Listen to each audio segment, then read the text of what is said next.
La bonne info, c'est à la bonne heure sur la GTV. Madame, mesdemoiselles et messieurs, bonsoir. Bienvenue dans ce tour d'actualité de ce jeudi 7 mars 2024. Les titres. L'actualité de ce jeudi marquée par l'incendie qui s'est déclaré au tribunal de Dakar. Il s'agit d'une salle polyvalente au lieu de la salle des archives comme annoncé par une certaine presse. 7 mars 1820, une date historique au Sénégal. Elle est d'ailleurs considérée par certains comme la journée de la femme au Sénégal grâce à la prouesse des femmes de Nder, un rappel historique des faits dans ce journal.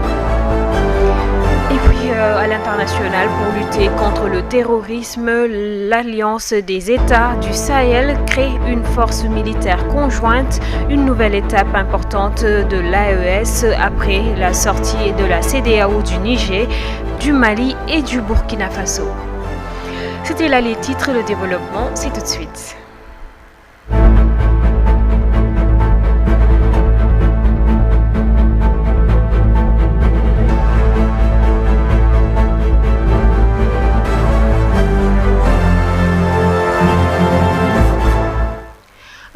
Plaisir de vous retrouver, fidèles téléspectateurs de GTV, une édition que nous démarrons avec au tribunal de Dakar. La salle polyvalente du tribunal a pris feu ce matin. L'incendie aurait été provoqué par l'utilisation d'une bonbonne de gaz butane dans la dite salle. Par contre, il ne s'agissait pas de la salle des archives, mais plutôt tel qu'annoncé préalablement. Il s'agissait donc d'une salle située non loin de cette dernière. Les sapeurs-pompiers ont pu maîtriser le feu. Les dégâts causés restent pour le moment inconnus.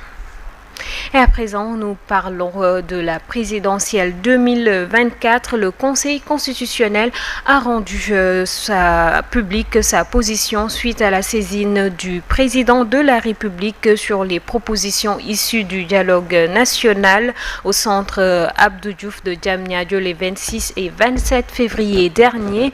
Les 7 sages ont maintenu leur position. Ils rejettent donc la date du 2 juin proposée et confirment les 19 candidats retenus. Par ailleurs, ce jeudi, ils ont confirmé la date du 24 mars 2024 qui a été proposée par le président de la République hier en Conseil des ministres. Suivons les détails avec Abdoulaye Dieye. Le Conseil constitutionnel vient de sortir un nouveau communiqué dans un document signé par le président Mamadou Badio Camara. Le Conseil constitutionnel dit fixer la date de la présidentielle au 24 mars, date retenue ce mercredi par le président Macky Sall. Les 7 sages rejoignent ainsi le chef de l'État malgré la complainte de certains candidats concernant le raccourcissement de la période de campagne électorale par décret numéro 2024-690 et 2024-691 du 6 mars 2024, notifié le même jour au Conseil constitutionnel par lettre numéro 504 APR-SG. Le président de la République a fixé la date de l'élection présidentielle au dimanche 24 mars 2024 et convoqué le corps électoral. À cet effet, la fixation de la date de l'élection et la convocation du corps électoral relèvent des prérogatives légales du président de la République. Le Conseil constitutionnel et le président Macky Sall ne parlent pas le même langage sur la date du scrutin. Les 7 sages ont simplement et bonnement rejeté les conclusions du dialogue national, ce qui est sans doute évident. Mamadou Badio Camara ici disent maintenir leur décision antérieure qui est la tenue de l'élection avant le 2 avril, date où le président passe de témoin à son successeur. Même si les 2 institutions se retrouvent sur la nouvelle date du scrutin, il n'en demeure pas moins que le Conseil constitutionnel a déchiré les conclusions issus du dialogue national. Pour les 19 candidats qui ont été retenus et les recalés, il valide les premiers, reste ferme sur les derniers et apporte des éclaircissements sur l'article 36 de la Constitution qui fait débat. Il rassure et dit que cet article est blanc comme neige. L'arrivée à terme du mandat du président de la République en exercice sans que son successeur soit élu en raison du non-respect du calendrier électoral n'est pas prévu par la Constitution et ne peut être régi par ce texte, dit-il. Toujours à propos de cette date de l'élection présidentielle, le collectif Nyo Lank a tenu une conférence de presse jeudi. Ils exigent le respect de la date du scrutin annoncée pour le 24 mars et n'ont pas manqué de s'insurger contre la loi d'amnistie adoptée hier à l'Assemblée nationale. Un autre point auquel ils tiennent, il s'agit de l'indemnisation des détenus dits politiques libérés ces derniers jours. Plus de précisions avec Néla Ndiaye. Effectivement, la date du 24 a été retenue. Donc nous lançons un appel au président à ce qu'il puisse respecter cette décision du Conseil constitutionnel conformément à la Constitution qui dit que les décisions du Conseil constitutionnel s'imposent à tous les pouvoirs publics et à toutes les autorités administratives. Donc on n'avait pas à vivre ce scénario, bon, tout ce qui s'est passé, parce que depuis 3 ans, on a vécu des séries de manifestations, de violences, de tortures, de bavures, que des Sénégalais ont subi des saccages, des destructions de biens appartenant à l'État et à des personnes privées. Donc on ne peut pas se lever un bon jour et dire que tout ce qui s'est passé actuellement va prendre fin parce que c'est le pardon. Oui, c'est à l'État de voir s'il va pardonner ou pas, ou bien à la justice, mais pour la mémoire des victimes, pour la mémoire des défunts, pour la mémoire de tous ceux qui ont perdu leur travail, leur famille, pour la mémoire de tous ceux qui ont été incarcérés depuis des années, il faut que justice soit faite. Et c'est pour cela que nous disons que la loi d'amnistie comporte un danger pour la stabilité même du pays, parce qu'on ne peut pas se permettre de diriger un pays, attendre jusqu'à la fin de son mandat et sortir un projet de loi d'amnistie pour que toutes les actions qui étaient à l'encontre de la légalité que vous avez eu à faire puissent être bannies de votre bilan. Et pour terminer, pour les tortures et la libération de détenus politiques, on a vu que récemment il y a un vent de libération de certains de nos camarades qui ont été pour la plupart injustement incarcérés. Nous saluons cela, mais aussi ce n'est pas une raison aussi pour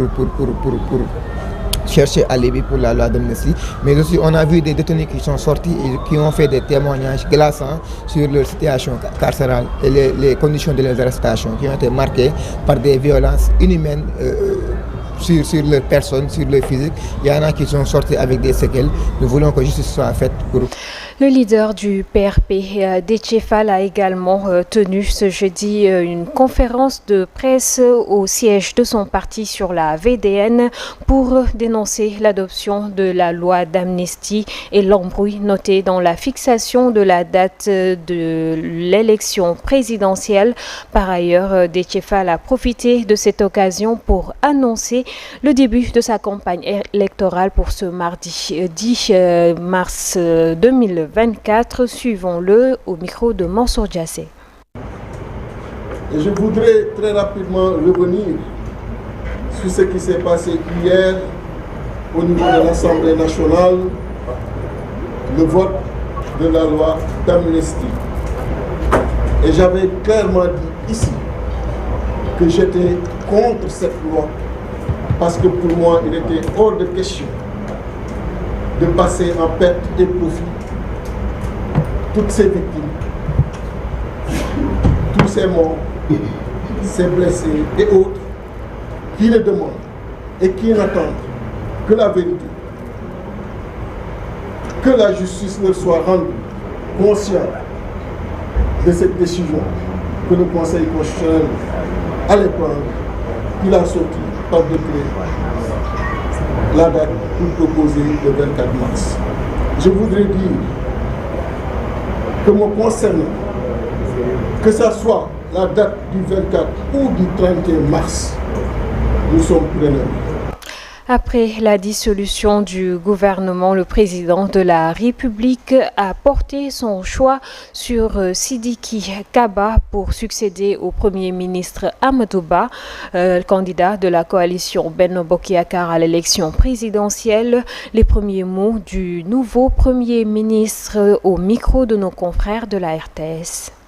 Je voudrais remercier très sincèrement Son Excellence, Monsieur le Président de la République, Macky Sall, qui a porté son choix sur ma modeste personne pour être le Premier ministre du Sénégal. C'est une confiance renouvelée parce que il a eu à me nommer à des ministères régaliens, ministre de la Justice, ministre des Affaires étrangères, ministre des Forces armées, ministre de l'Intérieur, aujourd'hui Premier ministre du Sénégal, à une station élevée de l'architecture gouvernementale.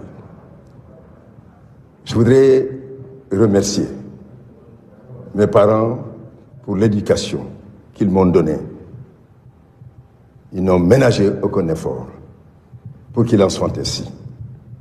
Remercier les populations du Sénégal oriental qui m'ont toujours marqué un soutien indéfectible, mais aussi tous mes compatriotes qui ont marqué à mon endroit leur soutien, mais également aussi leur considération, voire leur affection. Je voudrais aborder ce grand privilège qui m'est fait avec un esprit de responsabilité, d'ouverture et d'apaisement.